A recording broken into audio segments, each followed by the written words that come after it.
The night skies over Earth were never this crowded before. From the deserts to the frozen poles, every telescope pointed upward. Something massive had entered the solar system, moving slowly and silently. At first, people thought it was an asteroid swarm, but soon the truth became clear. It was a fleet of alien warships, larger than anything humanity had ever imagined. Within hours, every major news network on Earth was broadcasting the same message.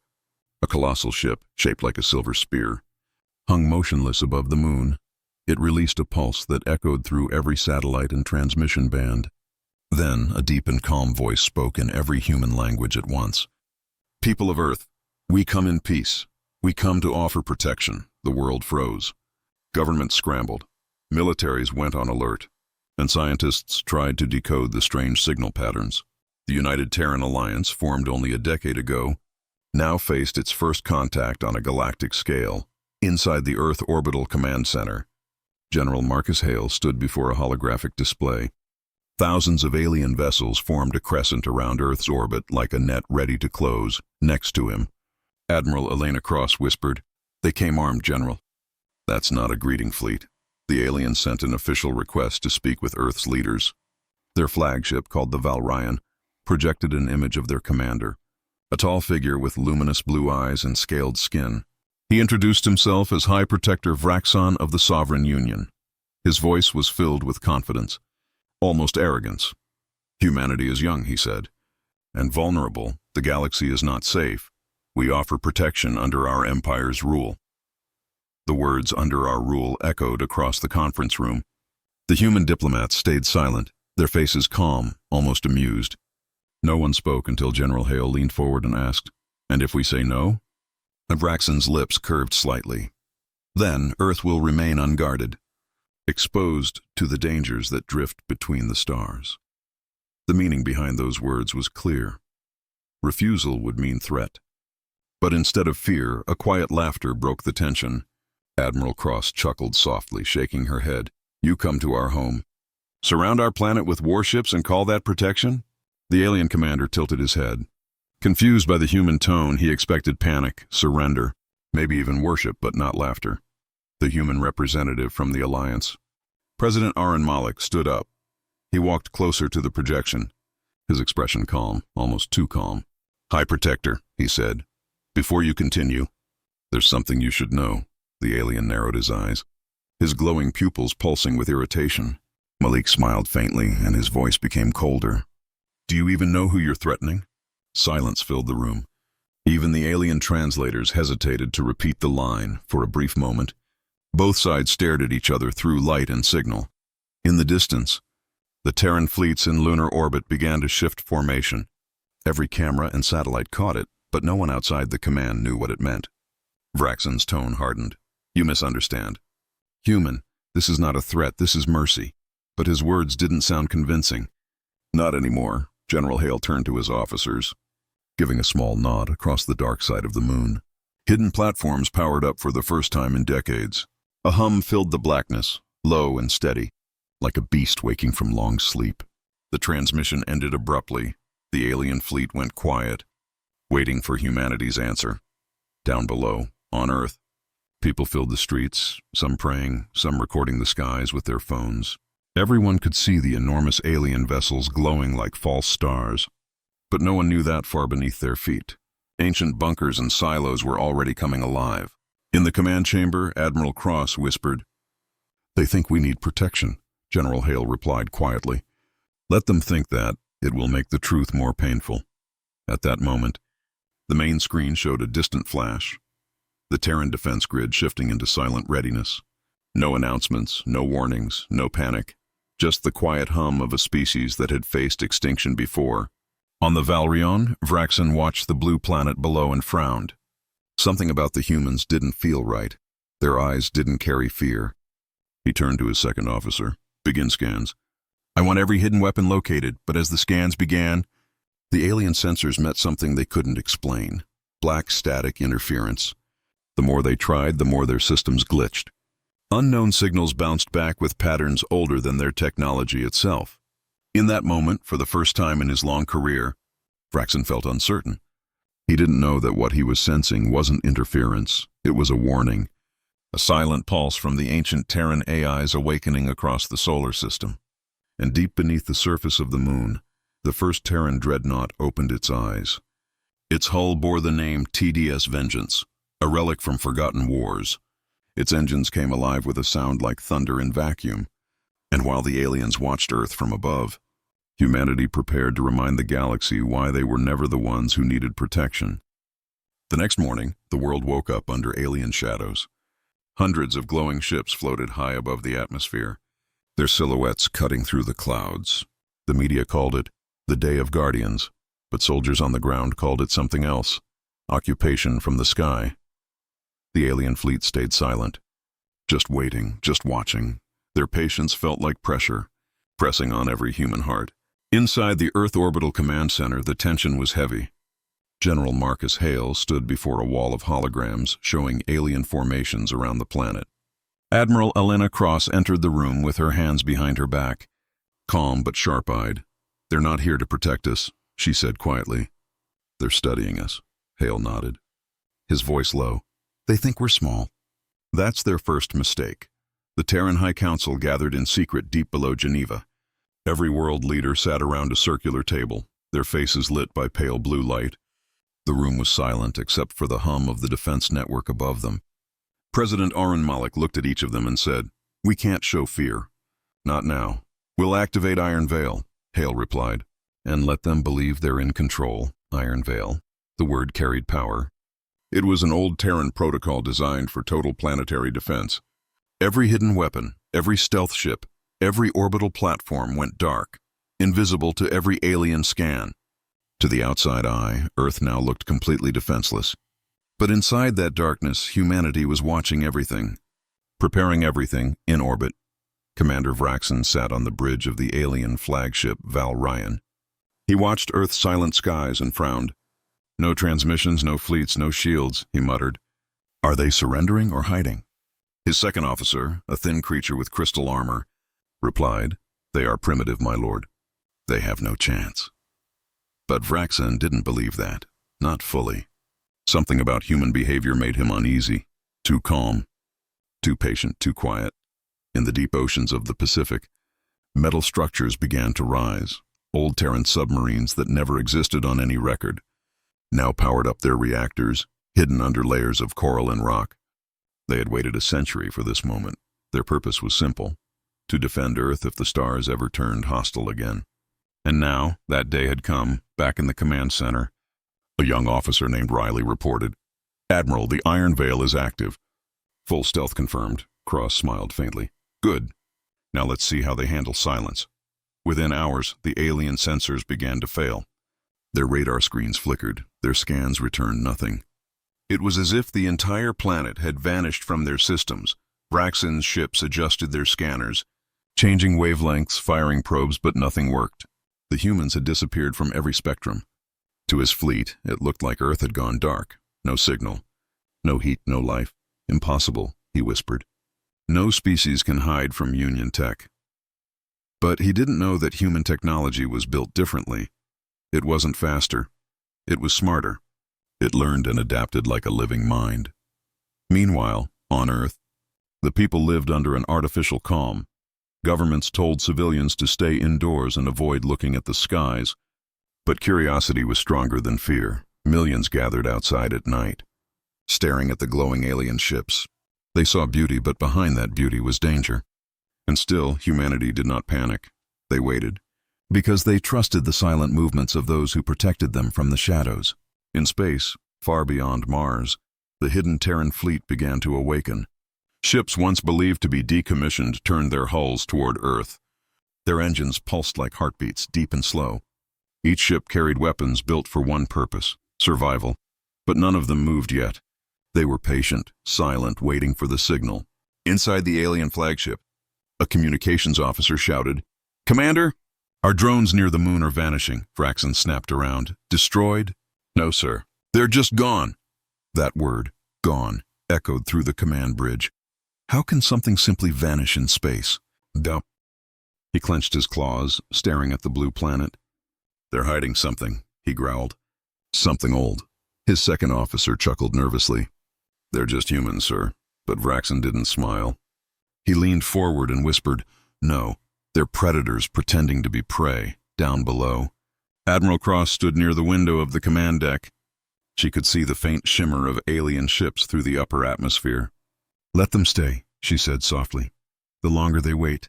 "The closer we get," General Hale turned to her. "How long before the fleet's ready?" 6 hours, she replied. "And when it is, the galaxy will remember Earth again." As the sun rose, beams of golden light touched the alien vessels. For a moment they looked peaceful, like guardians watching over the world. But beneath that calm light, engines hummed, weapons charged, and deep inside the moon's shadow, a Terran dreadnought opened its hangar doors, revealing thousands of strike craft. Each one carried a name, a symbol, a story, proof that humanity had never forgotten how to fight. The calm continued, but it was not peace. It was the silence before the first thunder. The world watched, waiting for a signal. And far beyond the stars, the Terran fleet whispered to itself, "Let them offer protection. We will show them what protection really means." 3 days passed, and the alien fleet still hovered above Earth like an iron crown. Their lights glowed cold and distant, watching every move, listening to every signal. But Earth stayed silent, no replies, no fear, no surrender. That silence began to eat away at Commander Vraxen's patience. He was not used to being ignored, especially not by what he considered a primitive species.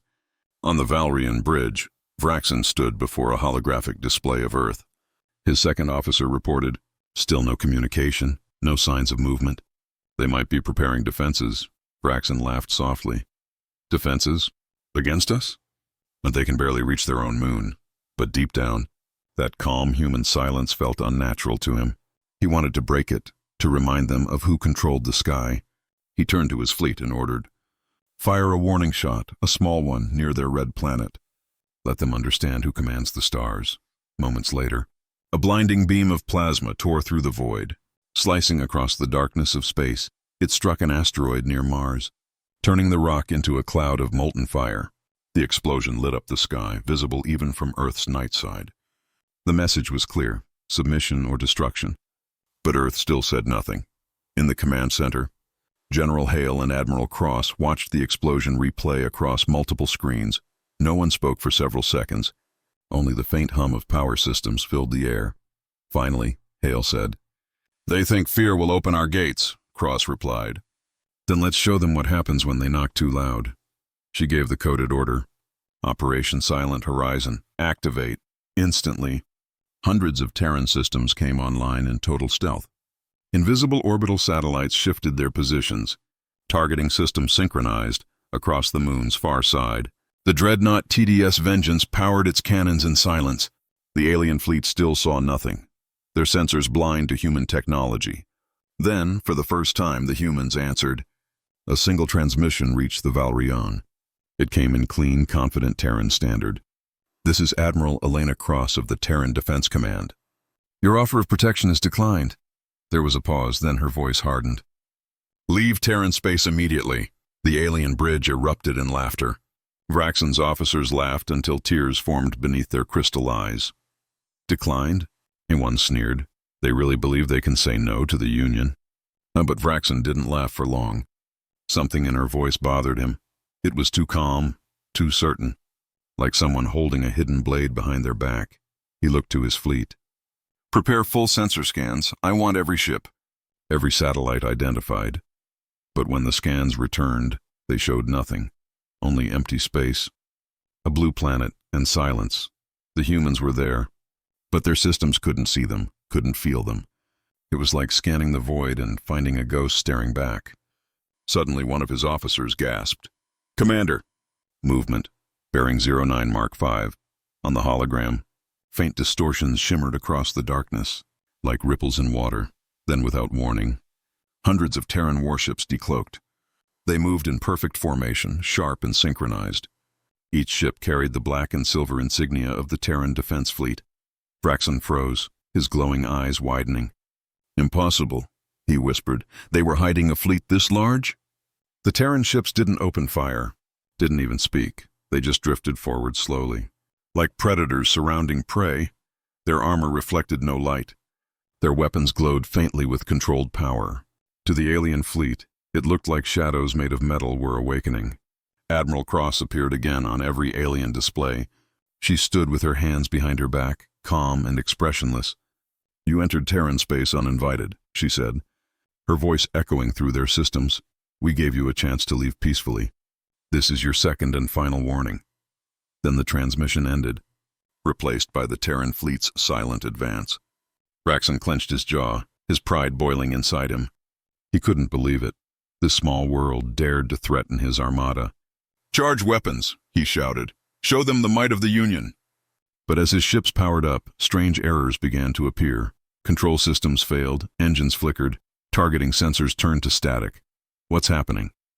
His officers shouted, their hands flying across glowing panels. Vraxen roared, "Shut down interference now!" But the interference wasn't coming from Earth. It was coming from within their own systems. The Terran AIs had already infiltrated their networks. Invisible, unstoppable. Lines of code danced through alien computers faster than light. Disabling everything in less than 2 minutes, an entire alien squadron floated powerless. Engines dead, shields gone, weapons offline. Only Vraxen's flagship remained functional, but even it trembled as strange signals crawled through its systems. He stared at the screen in disbelief. "What kind of species can do this?" he whispered. Admiral Cross watched from orbit, her expression unchanging. "Stand down," she ordered, and the Terran ships froze in perfect unison. "Transmit to the Union fleet," she said to her officer. "Tell them to go home before we help them find the exit." The message sent, the Terran fleet remained silent again. Weapons ready but calm. They didn't need to fire.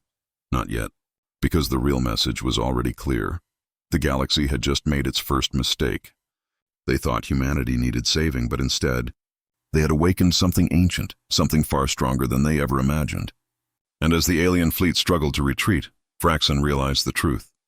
Humanity wasn't just another race. They were a storm disguised as peace. The galaxy watched in silence.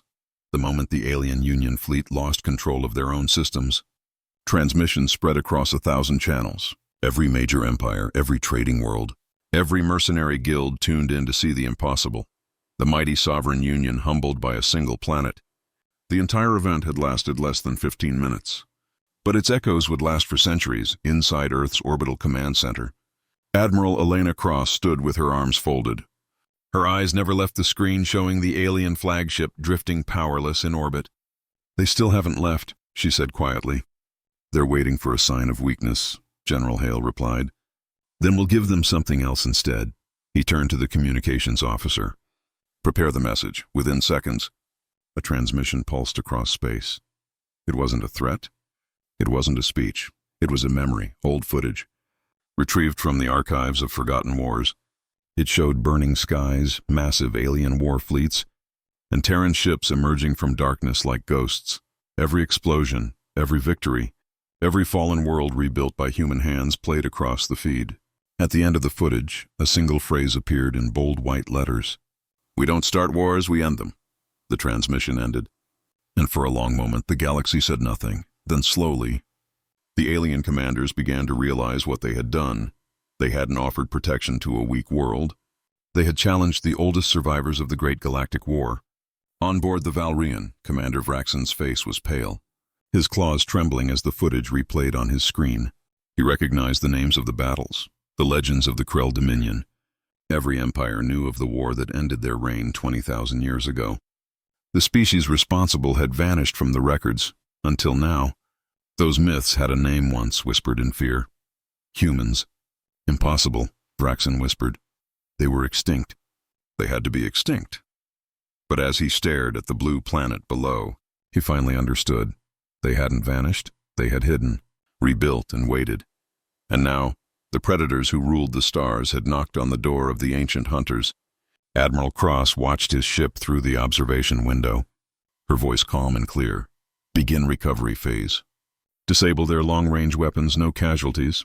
Her officers nodded, their fingers dancing across holographic consoles. Invisible drones slipped from hidden launchers and attached to the disabled alien vessels. They sent streams of code through their systems, locking them into stasis. Within moments, entire battlecruisers shut down completely, their lights fading one by one. General Hale crossed his arms. They're helpless now. Good, Cross replied. Let them remember what helpless feels like. She turned back to the window, the reflection of Earth glowing in her eyes. Transmit one final message, she said. No threats, no insults, just truth. The final transmission carried only 3 words. Return them home. Across the skies, the Terran fleet moved like a silent storm. Massive warships positioned themselves near the alien vessels, their gravity drives humming softly one by one. The disabled ships were caught in controlled gravitational fields. Then, with perfect synchronization, the Terran dreadnoughts activated their warp arrays. The alien fleet was pushed through their own jump gates, ejected from Terran space like dust in the wind from the outside. It looked like a miracle. The entire alien armada vanished in seconds. No debris, no explosions, just silence and peace. The galaxy would later call it the gentle exile, but those who saw it firsthand would never forget the quiet power behind it. On board the Vengeance, Admiral Cross stood before her crew. We've sent them home, she said softly. Now the galaxy knows. Her officers looked proud, but she raised a hand. This isn't victory, she said. It's a reminder. Never again will humanity kneel to any throne of stars, down on Earth. The people celebrated, but in the command chambers, the leaders of the Terran alliance remained silent. President Malik looked at the screen showing the stars. They'll come again, he said quietly. Hale nodded. Then they'll find us waiting, as night fell. Thousands of Terran ships returned to their hidden bases. The Iron Veil system reactivated, masking every trace of what had happened. To the rest of the galaxy, Earth appeared peaceful once more. But behind that calm blue surface lay a fortress, unseen, untouchable and unafraid. Far away, in the distant sectors of space, empires began to whisper. Who were the Terrans really? How did they survive the Great War? I mean, if they could do this without firing a shot, what would happen if they ever fought again? In the dark command halls of alien worlds, rulers called for emergency meetings. All spoke of one planet, one species, one message. Do not threaten the world called Earth, because now the galaxy knew. The humans did not need protection. They were the protection. Weeks passed after the Union fleet vanished from Terran space. The stars above Earth were quiet again. Calm and beautiful to the ordinary people. Life slowly returned to normal. Children went back to school, traffic filled the cities, and the sky once more looked empty. But far beneath that normal world, deep inside hidden command bunkers, humanity stayed alert. Admiral Elena Cross stood alone in the orbital station's viewing chamber. She watched the sunrise spreading across Earth's surface, painting oceans in golden fire. Beside her, General Hale entered quietly, carrying a datapad. Reports from deep space, he said. The Union fleet hasn't moved since their retreat. Cross nodded. They're scared, she said. And they should be. Across the galaxy, the stories spread like wildfire. From the icy moons of the Valan dynasty to the floating markets of the Giroth clans, everyone spoke of the same event, a single planet that humbled an empire. Whispers filled every corridor of power. Did you hear what happened near Sol? Gene, they said the humans never fired a shot. They say their technology is older than the empires themselves. In the grand halls of the Galactic Council, leaders gathered under silver light. Holograms of the Terran system floated in the air. Glowing like a forbidden star, the council chair, an ancient being of crystal skin, spoke in fear. If humanity truly returned, the balance of the galaxy is over, but others disagreed. They offered peace, not war, one replied. Perhaps they have changed. Yet no one truly believed that deep down. They all remembered the ancient warnings, never awaken the Terrans. On Earth, President Arun Malik stood before the United Terran Council. The chamber was silent as his voice echoed. Today, we are once again part of the galaxy, but not as servants, not as beggars, not as children. He looked around the room, eyes firm and calm. The galaxy offered to protect us, he said. But they forgot one thing. We have always protected ourselves. His words spread across every colony, every moon base, every hidden outpost, and across the stars. Millions of humans raised their heads with pride. Meanwhile, in the ruins of the Krell Nebula, something ancient stirred. Old machines once built by human hands hummed to life. They had waited in silence, guarding data, guarding history. Now they sent encrypted signals back to Earth. The Terran Defense Network received them quietly, storing them deep in black archives. Admiral Cross watched the transmission pattern and whispered, "It begins again." In distant space, Commander Vraxon stood before his broken fleet. Half of his ships remained offline, their systems still infected with Terran code. He faced the Sovereign High Council, forced to explain his failure. "I underestimated them," he admitted. "I thought they were children of a single world. But they are something else." The Council demanded war, demanded revenge. But Vraxon shook his head slowly. "War? Against that. You don't fight ghosts from the past. You survive them, back on Earth." Scientists began to decode the ancient messages from forgotten ages. They discovered blueprints older than any known empire, energy drives, gravitational cannons, and planetary shields built before the first alien empire was born. Humanity had been powerful once, far beyond what even they remembered. And now those memories were coming back piece by piece. General Hale met with Cross in the war room. "Should we reveal what we found?" he asked. Cross shook her head. "No, not yet," she said. "Let them believe we're still rebuilding. It's better that way." She turned to the massive window overlooking the planet below. "We don't need to rule the stars," she said quietly. "We just need to remind them that we're still here." That night, a Terran probe launched from the lunar base. It carried a simple message, repeating across the void. "To all civilizations beyond Sol, we are humanity. We seek peace, but we are not weak. Approach us with respect, or do not approach at all." The signal echoed across star systems, crossing millions of light years. Every empire heard it, and none dared to answer. Soon, a new term began spreading across galactic networks. They called it the Sol Doctrine, a silent rule shared among the stars. Never provoke the species from Sol. Trade ships began marking Terran routes as forbidden zones.